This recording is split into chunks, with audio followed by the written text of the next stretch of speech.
यह आदमी ने मुफ्त बिजली के लिए क्या कर दिया, ऐसा शानदार आदमी कभी देखा है? वह घर में बिजली की ऊंची कीमत से निराश था और उसे हर महीने महंगा बिजली बिल देना पड़ता था। इसलिए उसने घर के पीछे की खाड़ी में हाइड्रो इलेक्ट्रिक बांध बनाने का दृढ़ निश्चय किया। जब चाचा ने यह विचार रखा तो उनकी पत्नी और बेटी ने इसका कड़ा विरोध किया, यह कहते हुए कि चाचा पूरे दिन व्यस्त रहते हैं। हाइड्रो इलेक्ट्रिक बांध बनाना आसान नहीं था। इसके बारे में मत सोचो, ज्यादा से ज्यादा आप एयर कंडीशनर को कम चालू कर सकते हैं। लेकिन चाचा को बचपन से ही सिविल इंजीनियरिंग में दिलचस्पी थी। इस बार उन्होंने खुद को चुनौती देने का फैसला किया। सपनों को हकीकत में बदले और अपने हाथों से एक छोटा हाइड्रो इलेक्ट्रिक पावर स्टेशन बनाए। इसलिए चाचा ने अपने परिवार को बताए बिना इसे अकेले ही बनाना शुरू कर दिया। सबसे पहले वह खाड़ी में आया और एक निश्चित स्थान को प्रकट करने के लिए दोनों तरफ की खरपतवार को साफ किया। यह मापने के बाद कि पानी का प्रवाह बिजली उत्पादन की जरूरतों को पूरा कर सकता है, उसने कुछ लाल रेत सीमेंट पहुंचाया। मिश्रण के लिए इस्तेमाल की जाने वाली नदी की गाद भी स्थानीय सामग्रियों से बनाई गई थी।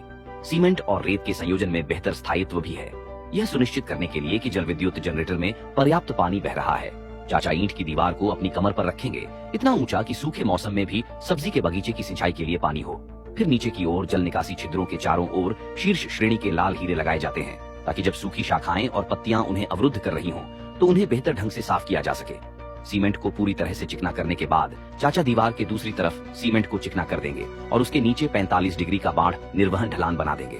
जब पानी एक निश्चित ऊंचाई तक पहुंच जाता है तो यह ऊपर के जल निकासी छेद से बाहर निकल जाएगा और फिर बाढ़ निर्वहन ढलान के जल निकासी से गुजरेगा, ताकि बांध से दूर रहे। अप्रत्याशित रूप से चाचा द्वारा एक सप्ताह की कड़ी मेहनत के बाद चाचा द्वारा एक छोटा सा जल विद्युत स्टेशन सफलतापूर्वक बनाया गया था।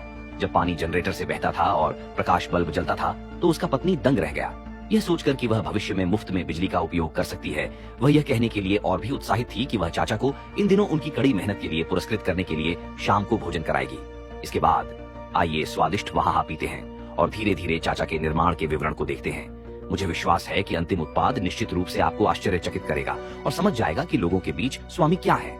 ये देखा जा सकता है कि यह सुनिश्चित करने के लिए कि पानी नीचे बहने पर शरीर को नुकसान नहीं पहुंचाएगा, चाचा बाढ़ निर्वहन क्षेत्र के बीच में सीमेंट का घोल लगाएंगे और शीर्ष पर स्टील की सलाखों की एक परत रखी जाएगी और बांध के शीर्ष को मजबूत करने के लिए कंक्रीट डाला जाएगा।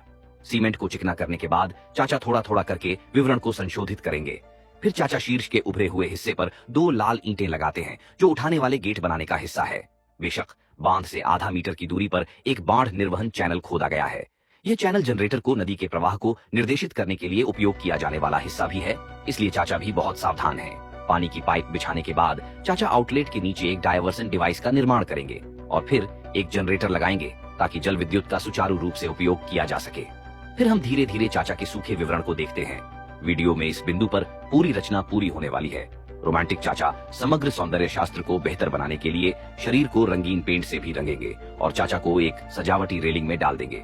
नाली के दूसरी तरफ चाचा 220 वोल्ट का जनरेटर लगाते हैं। इस जनरेटर के साथ बिजली के बहुत महंगे होने की चिंता करने की कोई जरूरत नहीं है। जैसा कि कहा जाता है, एक प्यार भरा दिल एक उपकार है और यह एक कर्तव्य भी है। मुझे विश्वास है कि आपने इसे देखा है और आप निश्चित रूप से चाचा जैसे कारीगरों को पसंद करने और उनका समर्थन करने के लिए एक स्वतंत्र छोटे लाल दिल के साथ कंजूस नहीं होंगे। आपका समर्थन हमें सृजन में बने रहने के लिए प्रेरक शक्ति है। आपका बहुत बहुत धन्यवाद। इस छोटे से पन बिजली स्टेशन का निर्माण पूरा हो गया है। जब पानी का प्रवाह बांध को भरता है तो चाचा पानी को जनरेटर के माध्यम से सुचारू रूप से बहने देने के लिए गेट खोल देंगे। परीक्षण के बाद यह घरेलू बिजली के मानक को भी पूरा करता है। जब 220 वोल्ट का पंखा डाला जाता है तो पंखा घूमता है और 2 तापदीप्त बल्ब भी सुचारू रूप से जलते हैं, जो दर्शाता है कि निर्माण पूरी तरह से सफल है। दर्शकों ने चाचा की अद्भुत शिल्प कौशल की सराहना की और प्रशंसा की। तो आपको चाचा की शिल्प कौशल के बारे में क्या लगता है? अगर आपको यह पसंद है तो कृपया इसे लाइक, शेयर और फॉलो करें।